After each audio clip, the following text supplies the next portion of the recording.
She's asking me, do you want to be helped or do you want to be heard? And then sometimes I say, no, actually, I want to be hugged. I want you to tell me that I'm right and make me feel better. Just understanding what people want out of a conversation is incredibly powerful. I think that simple question, that the addition of that language, do you want to be helped, hugged, or heard right now? What's the priority? What's the first thing? I think is a very simple way to be able to quickly and, let's say, in not really too conceptual a way, get to the heart of which conversation we ought to be in right now. I think that's a great addition and help for us. Let's start with a succinct summary. What is Supercommunicators about, and why does it matter so much right now? Well, supercommunicators are about why some people are so much better at connecting with other people, and particularly through conversation, right? If I was to ask you, if you were having a terrible day, who would you call that would make you feel better? Does someone come to mind? Yes. Yeah, and I think for all of us, and that person for you is a super communicator, and you're probably a super communicator back to them. Some people are consistently capable of doing this. Some people manage to connect with anyone really, really easily. They manage to make themselves heard more easily, and so they're more persuasive as a result. They manage to kind of break through, and develop a relationship with really anyone, and those people are super communicators. And just state the obvious for a second. Why does that matter? Why is that helpful for someone who's trying to get ahead? So communication is human superpower, right? The reason why Homo sapiens has succeeded so well is because we have the ability to communicate with you in ways that with each other, in ways that other species can't. It allows us to build families and clans and societies and cities. Communication is the key to how we become successful. And in fact, study after study shows that even if you have great technical skills, even if you're a great basketball player, if you can't communicate with the other people on your team, you're never going to win the championship. If you might be a great salesperson or a great computer programmer, but if you can't communicate with the others inside your company, you're never going to rise to the level you ought to be at. Communication is essential for everything. What's your sense of what's happened to social skills over the last 10 years? Well, I don't know that social skills have declined over the last 10 years. I think one of the things that's happened is that we're living through a period where there's much more polarization, right? There's many more people who feel divided from each other on a number of issues. And part of that is because we stopped teaching communication as a deliberate skill. The truth of the matter is anyone can be a super communicator. It's literally just a series of skills that anyone can learn, the same way we can all learn to read. But what's important is that we have to be aware of those skills. We have to want to learn those skills. And schools did this for a long time until the 60s and 70s and 80s. It was very common to receive interpersonal communication training at school.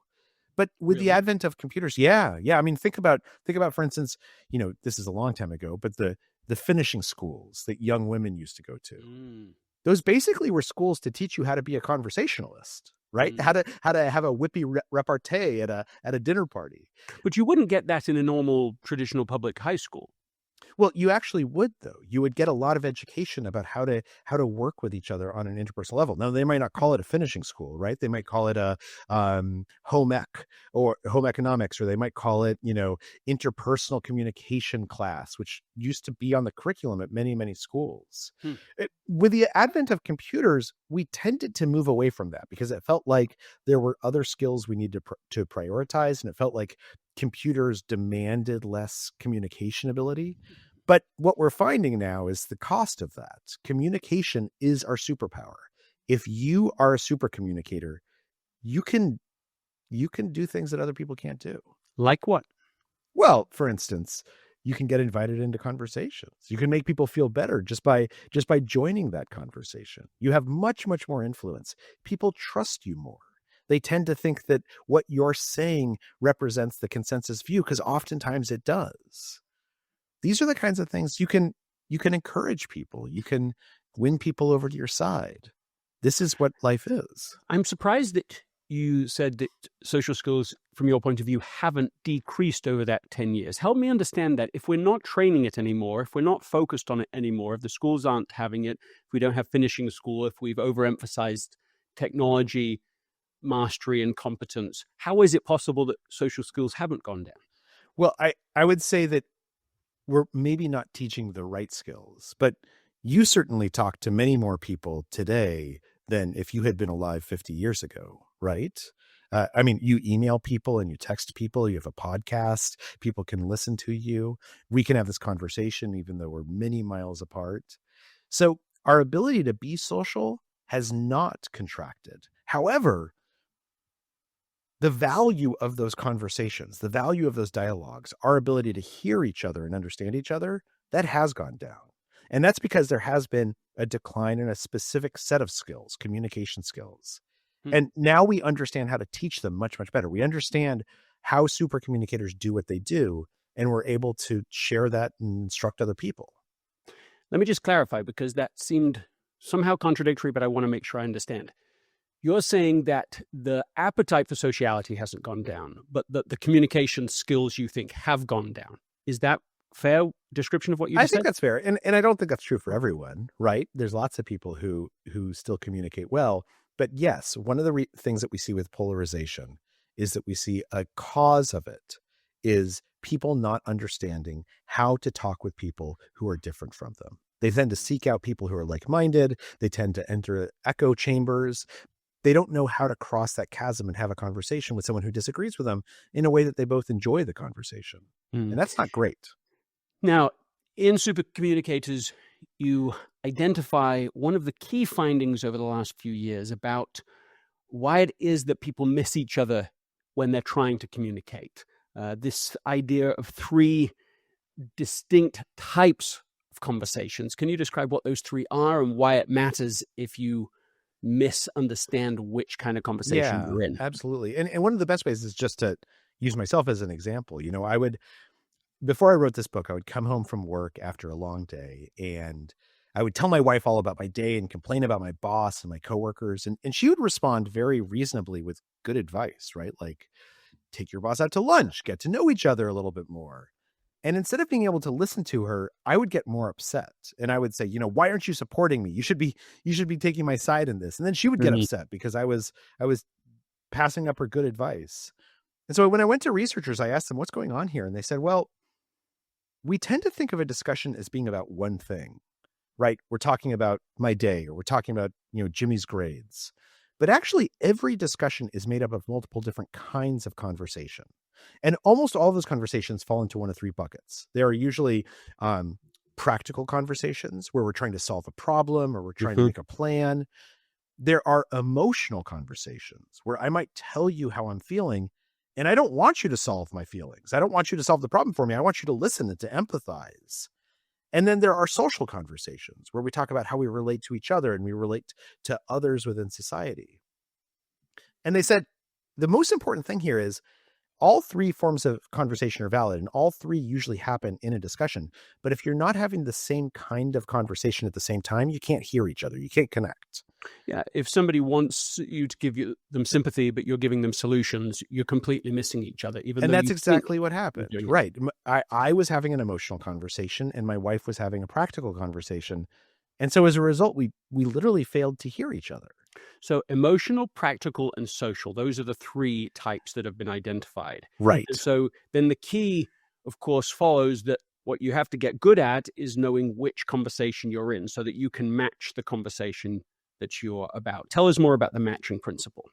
Well, that's exactly what the matching principle is that in order to connect with someone, you really need to understand what kind of conversation is happening, and you need to match the other person and invite them to match you. It's not a one-way street.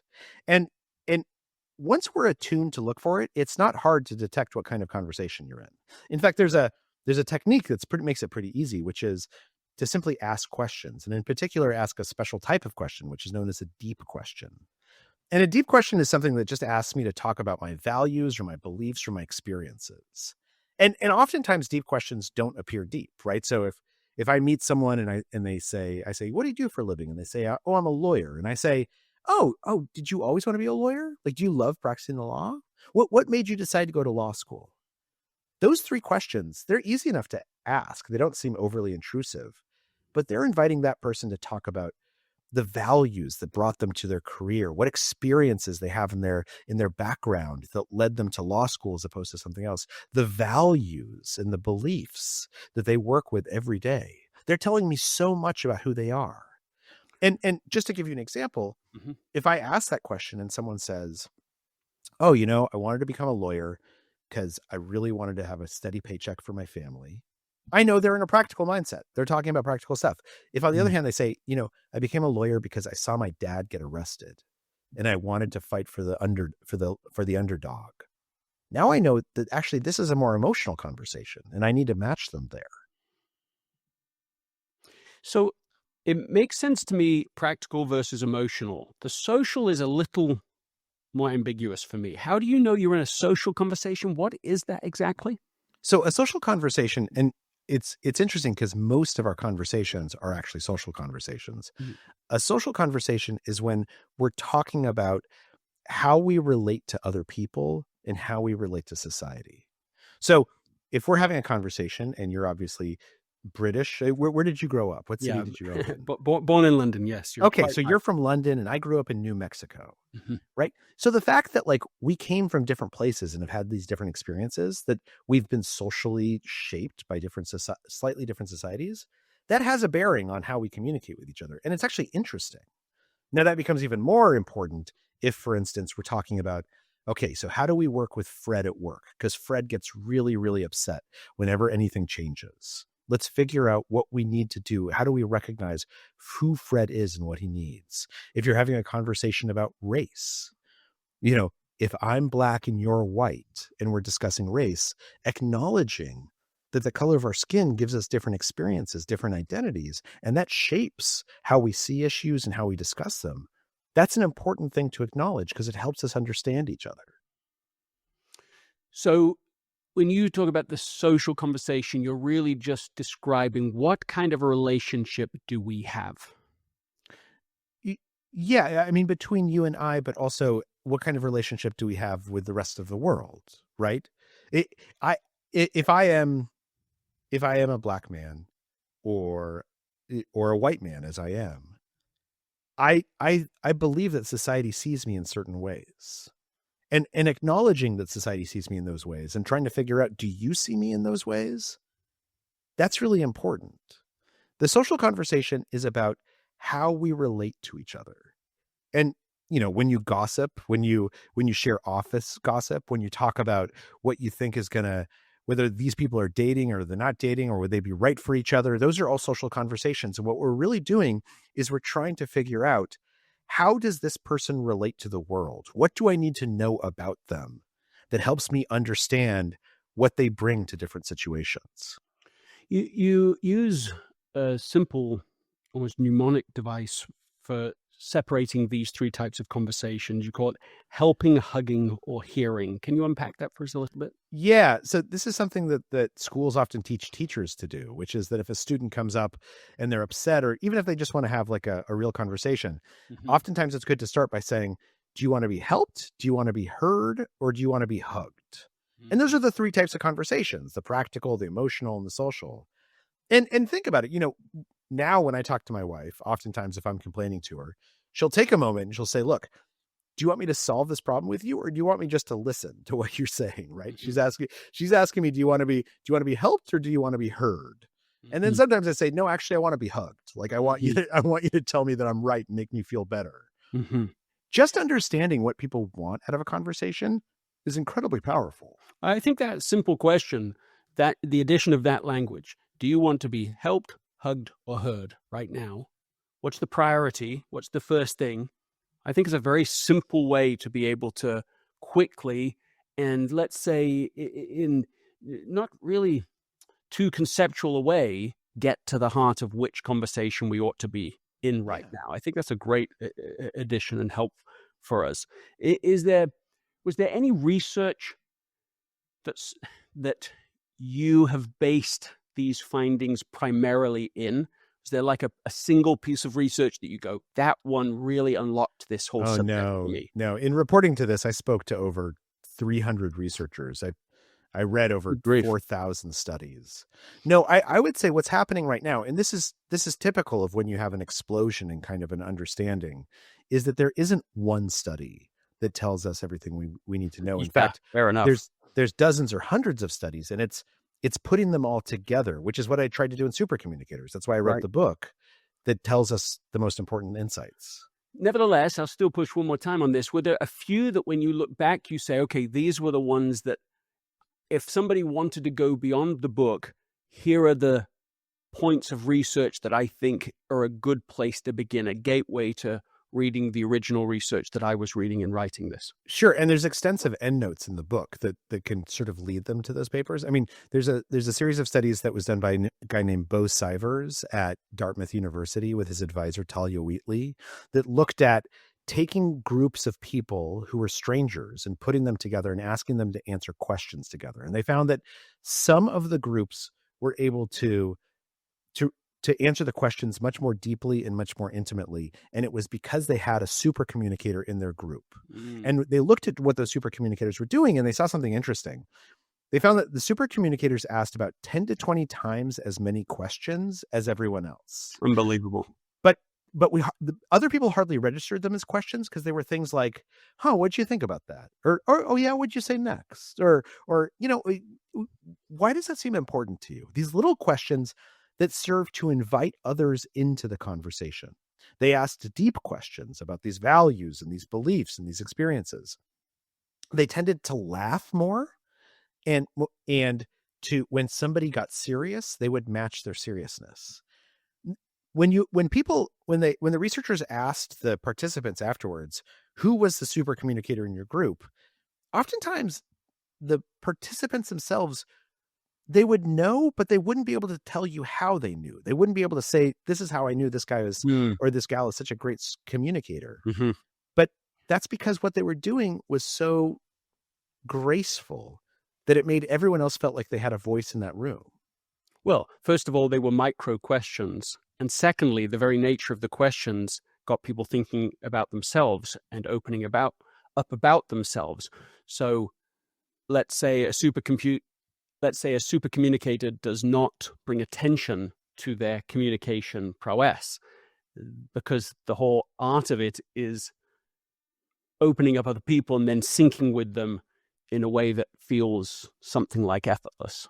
Yeah, I think that's right. I think that's one of the skills that super communicators develop. There's another study that I love, which is called the Fast Friends Protocol or the Fast Friends Procedure, where these two researchers, the Aarons, they're a married couple, they would bring strangers into a room 2 by 2, and they would give them a list of 36 questions to ask each other. And what they found that if they asked a certain kind of question, those deep questions that we were talking about, questions that ask me about my values or my beliefs or my experiences, and if one person was vulnerable and then the other person reciprocated that vulnerability, then those people would feel close to each other, even if they had nothing in common. So I think that's an important study, because one of the things it tells us is that when we're having a conversation with someone and they say something vulnerable that it'd be easy to gloss over, right? You say, what did you do this weekend? And they say, my son graduated and it was wonderful. Or they say, I had some stuff going on. It was not a great weekend. It's very easy to gloss over that and be like, oh, that's good to hear. Like, I'm sorry. Like, let's talk about next year's budget. But if you just take a beat and you say, oh, like, clearly you want to have an emotional conversation. I want to match you. You don't necessarily say that part aloud, but you say, tell me about your son. Like, what was the graduation like? Like what were you thinking as you saw him cross that stage? Or, I'm sorry it was a tough weekend. I know how that is. I've been there myself. If you ever want to talk about it, like, I'd be happy to do so. Those things take about 30 seconds to say. But when we match someone, when they give us a hint of emotionality or vulnerability, and we reciprocate it, we can't help but feel closer to each other. You've just covered 2 pieces of research. Is there a third? Is there another that just sparks your mind? Another piece of research that was particularly interesting to you? I mean, there's a ton of it. There's a guy named Nicholas Epley, who's a professor at the University of Chicago. And one of the things he's done is tried to figure out how quickly people can get deep.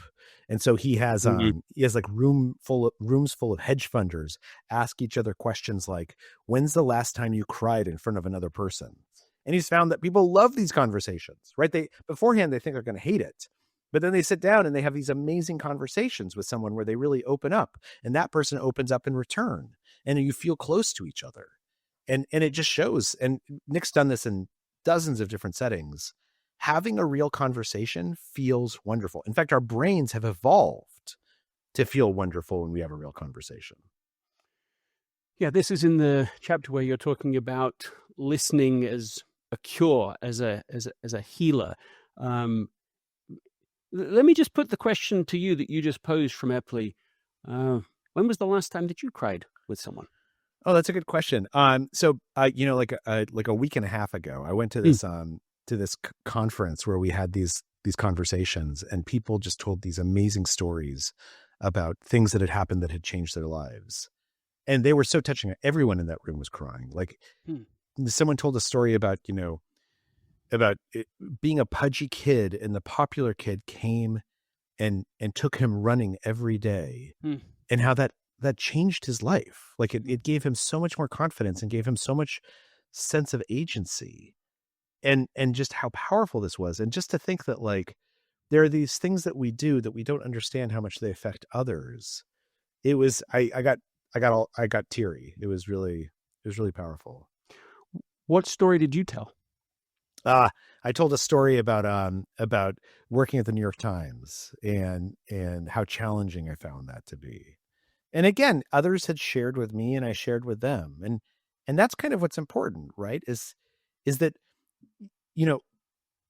as I mentioned, communication is humans' superpower. The reason our species has succeeded is because we can communicate in a way that's different from every other species. We can share ideas and emotions. We can pass on knowledge. And when we share those things, it's important that we know that the other person has heard us and has received that information and that knowledge. And our brains have evolved to love that feeling. We love to feel the feeling of connection. We, just think about how you feel after a great conversation. You feel fantastic. And that's actually a product of evolution. Yeah. Or the opposite of that, which is if you feel disconnected from somebody, if you feel deeply misunderstood in an interaction, how utterly awful that is. It can be really frustrating and really painful. Yeah. An almost primal fear seems to be there. Can you bring us back to this conference? So this conference, was this a conference you were speaking at? I can't really talk much about the conference, to be honest. It was really? It was a private event. Yeah. So it was a private event that you went to, and I understand that there's not much to be shared from it, but the purpose of the conference was to share these kinds of things? Yeah, to have conversations. Yeah. And can you share more about your own story that you shared? Probably not, no. Yeah. So help me understand this. In a situation just like the one we're having right now, where you want to be able to connect, but for any number of reasons, right? You have a whole series of reasons, and I don't need to know what they are even, but for a whole series of reasons, someone doesn't want to share. They don't feel like this is the time or place to do it. How can you still connect with somebody like that? Because it seems like some of the toughest communication challenges we have are with people who, for, let's say, very good reasons, don't want to be vulnerable, don't want to open up, or don't want to share. How can you be a super communicator in that situation? Well, and this happens a lot in conflict, right? When we're having a conversation with someone that we're fighting with, or when we're talking about a topic where we disagree with each other, it's very typical. And the number one thing is to prove to each other that we're listening. And there's actually a technique for this known as looping for understanding. And what looping for understanding says is to do three things. First, to ask a question. Second, to repeat back in your own words what you just heard the person say. And thirdly, to ask if you got it right. And the reason why this is powerful is because it shows the other person you genuinely are listening to them. You genuinely want to understand what they're saying to you. So, for instance, if we're talking about gun rights, there's a chapter in the book about bringing together a group of gun activists who are fighting to control guns and others who believe that everyone should own guns. And by looping for understanding, they didn't convince each other to change their minds, but they understood each other. Again, this gets back to the matching principle that when I feel like you are listening to me and you feel like I'm listening to you and we're trying to match each other, that's what allows vulnerability to come out. Now, vulnerability doesn't mean you can demand to ask me something and I have to answer it. Mm-hmm. Vulnerability means instead creating space for people to share what they want to share with each other. What are the best questions that you came across in your research? Like the golden questions to be able to, unlock another person? So again, deep questions. There are no golden questions, right? There's no one question that kind of like does everything. Just as there's no one study that it sort of explains everything. But in general, questions that ask people about their values and their beliefs and their experiences that draw them out. Those are questions that tell me how to see this other person, how they see themselves, what's important to them. And that can be a question about anything. I can ask you, let me ask you, where are you right now? I'm at home with my family. Okay. And do you have kids? 4 children. 4 children, that's a lot of children. Are you glad you had kids? I'm glad I have kids. Yeah? Like why? What is it about kids that you find? I mean, because I have kids and it's hard to have kids, right? I only have 2. But like you obviously really enjoy it. What do you love about being a father? Yeah, it's the idea of what do I like about it doesn't quite capture it. It's not, as everybody knows who has children, it's not like you have children in the same way as you go, let's go on a vacation because it's fun to go on a vacation, right? It's got nothing to do with liking or having fun. It's way deeper than that, right? It's like if the point of it all, the heartbeat of meaning and purpose. It's to develop, to help these little people to become who they can become and to build relationships with safe attachment, deeply connected, emotionally responsive, so that you can grow into an intergenerational family. So think about how much you just told me, right? You told me what's important to you, that connections with other people are important to you, forming relationships that are safe and are secure is something that you value enormously, that guiding your children into the world is something that you probably feel a sense of accomplishment from. You also told me that deciding to have kids wasn't like a cavalier decision. It wasn't necessarily even an easy decision or something that you've enjoyed every day of. You've told me so much about who you are. And the golden question I asked, the magical question was just like, why'd you decide to have kids? Like, do you like being a dad? Like, that doesn't seem like a magical question, but any question can be a magical question if it's a question that asks the other person to talk about their values and their beliefs and their experiences. Any question can be a magical question if it asks people to talk about their values and their experiences. Yeah, I mean, the question you asked was a why question. That seems to be a clue into something like a golden question. It's a why. It's something beyond the surface. I mean, something that I'm with you on here is that asking even a single follow-up question, actually asking a single question that you're genuinely interested in, I think is something like above average. Yeah. Like if you ask somebody, well, how are you? I mean, that's it. Nobody means the question. At least, to be frank, in the US, nobody means the question. So you're supposed to just say, fine, good, and how are you? Yes, good, fine, and move on. It's a little less like that in England where I grew up. But here, if I add to the question, if I say, well, how are you really? It's a completely different exchange that takes place. You get beyond, people start to, you really want to know. You're really interested in it. So it does seem to me that asking just even a couple of extra questions starts to change the nature of the dialogue. Or if you ask someone, how are you? And they say, I'm great. And you say, what's the best thing that happened in the past week? Mm-hmm. That's an opportunity. That's an invitation for them to tell you about what they've been doing and why it's important to them. Mm-hmm. What is What is for you the hardest part of the skills and approach that you write in this book? What is the least comfortable part of it for you? I think, I think this is true for me and for many people, which is understanding that the goal of a conversation, the goal of communication, is not to persuade the other person. It's not to win an argument. It's not even to represent yourself well. The goal of a conversation is to understand what the other person is trying to tell you and to share in a way that they can understand you. Right?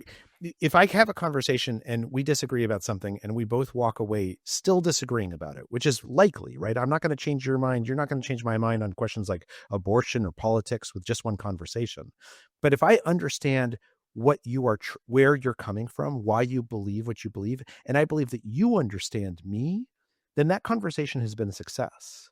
And that's hard because it often means that when we're talking to someone who we're very different from or someone who we disagree with, our instinct is to try and persuade them, right? To say like, look, if you just see enough evidence, you'll agree with me. Or if you just listen to me, you'll hear what I'm saying. Mm-hmm. But the goal of a conversation is not to be right. The goal of a conversation is to understand what the other person is saying. Yeah, there's a huge difference between trying to be right versus trying to get it right. Yeah, it seems to be a big shift in the subject matter. There's something that I thought was particularly interesting. It's page 180, page 166 and 167. It's the section in which you're talking about social identities, how our social identities shape our worlds. There's a great graphic here. If I were to try and describe it for those that haven't got the book in front of them yet, there's a circle of me, and then there's sister, employee, student, and volunteer. So it's a very simple network, let's say. And then there's a second image, which is the same idea, but instead of it being just 4 tiny data points, there's something like 20 different data points. So the network is much more complex. Can you explain a little more about what's behind that graphic? And and so it's not so much a network as it is identities that are important to me, right? One of the things that happens in a social conversation that makes it really hard is that oftentimes we tend to focus on just one identity, right? You're the capitalist and I'm the underclass. You're black and I'm white. You're a man and I'm a woman. And what happens is that when we collapse everything down to these very binary identities, to very simple identities, it can be very hard to find a common ground, to find a way to connect with each other. But the truth of the matter is, every single person contains dozens of identities, right? I might be a white man, but I'm also a father and I'm a journalist and I live in California and I love to surf and I like to cook and like sometimes I cry at conferences. I have all these different identities that are important to me. Mm-hmm. And if we can bring all those identities into the conversation, we will have a much richer discussion. We will be able to hear each other much better because instead of just listening to one identity, we're going to be seeing the entire person. And so what's really important is to remind people of their many identities in a conversation, particularly a social conversation. So when I'm talking to you about, police violence, I might say, look, I'm wondering as a lawyer, you might feel one way about police violence, but as the father, as a black man who's the father of sons, you might feel another way about police violence. Like, tell me how you think about that. Like, where do you come out on this question? And what I've done is I've just acknowledged these 2 distinct identities and said, I see you. I see that you're not just one thing. And that introduces an element of complexity into the conversation that makes it more real and authentic and meaningful. At the time of this recording, it's just past Martin Luther King Day, and it seems like what you just described is something like part of that. I have a vision speech given in Washington, D.C. at the Capitol, that we will see people not by the color of their skins, but the content of their character. What, in a sense, I think you're saying is try to communicate in a way that acknowledges and even deliberately taps into the complexity, the kaleidoscopic version of a person instead of seeing them through a single lens. That's exactly right. Yeah. And Dr. King, you're exactly right. In his I Have a Dream speech, Dr. King talks explicitly about this, about the need to see each other not as just black and white, but to see each other as complicated, complex, full people. Because in that humanity, we can find a way to live with each other and to prosper together and to love each other. So let me ask you a question that's just popping into my mind right now. Is it, I'm not trying to make a political point in asking this question. Is it your sense that what would be called now sort of a wokest agenda has made us see more complexity and kaleidoscopic view of people, or do you think it has dumbed down the conversation unintentionally? I don't know what a wokest agenda is, to be honest with you. And I think this is part of how communication can go awry, right? If we use the words or phrases that mean different things to us, then we think we're talking about the same thing, but we're not. And so, is there a particular instance that you're thinking of?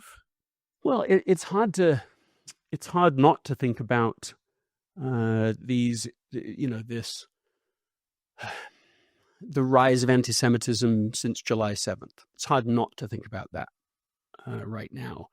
And these sort of bombastic statements that have been made, and very publicly made, for example, coming out of Harvard, where, whatever the number of groups were that came out and made these group statements. You know what I mean? Yeah, but I think what you're talking about there is you're not talking about conversations, right? And it's important to acknowledge that sometimes we don't have conversations and we don't want to have conversations. If I feel strongly on a political issue, I might not want to have a conversation with someone about it.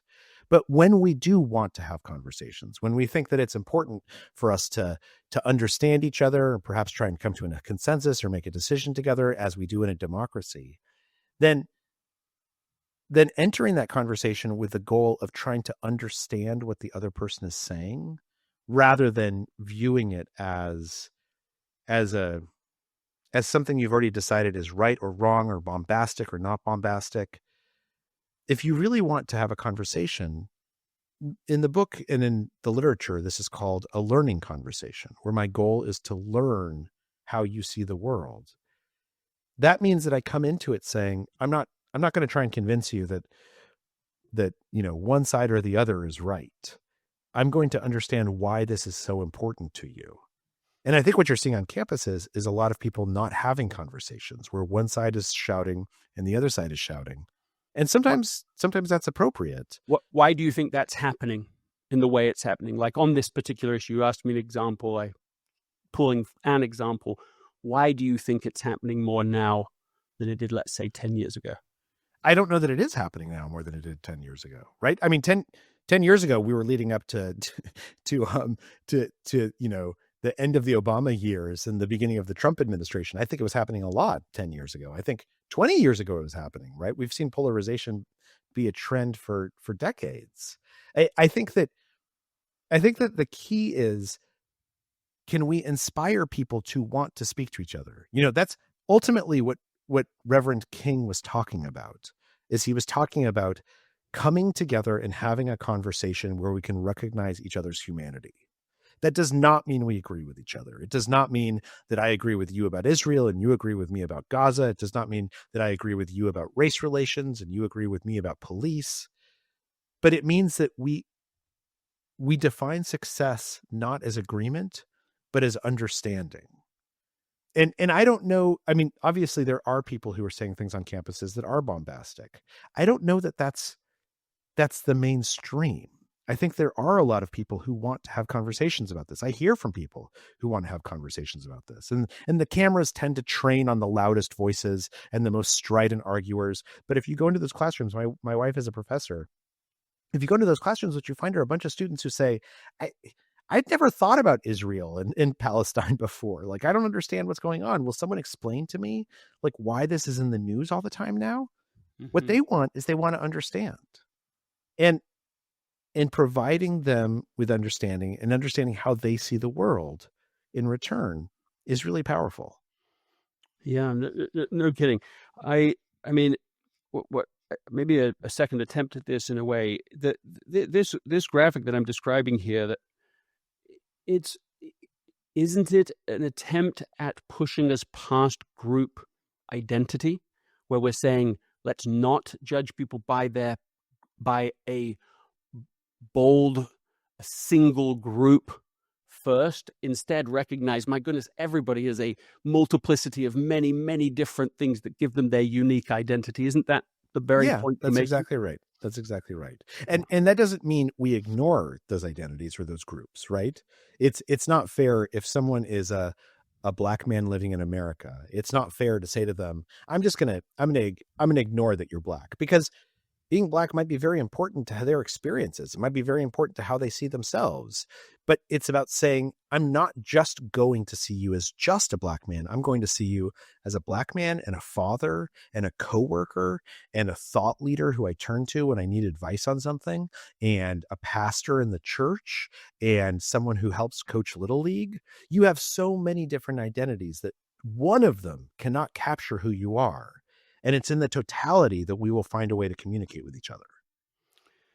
What is your highest aspiration for what this book could do? Like, give me your greatest, grandest hope for. Well, what I'm hoping American is Go. there's a basic insight here, which is that anyone can learn to be a super communicator. Like nobody's born a great communicator. It doesn't have anything to do with your personality type or whether you're an introvert or an extrovert. What matters is, do you just learn a set of skills? The same way anyone can learn to read, anyone can learn to be a great communicator, to be a super communicator. And what I'm hoping is that people will read this book and they'll see an opportunity in their own lives to connect better with the people who are most important to them, to have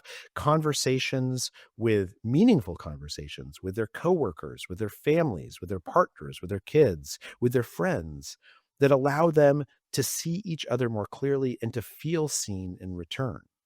Because nothing feels better, right, than having a conversation with someone that you love or someone you admire and respect, and feeling like you understood what they were trying to tell you and they heard you. They listened to you. The key to that is just a set of skills that anyone can learn. Charles Duhigg, thank you so much for being on the podcast. Thank you for your new book, Supercommunicators, but also for the tremendous contribution that you've made through your books, through your journalism, and beyond. Thank you. Thanks for having me on.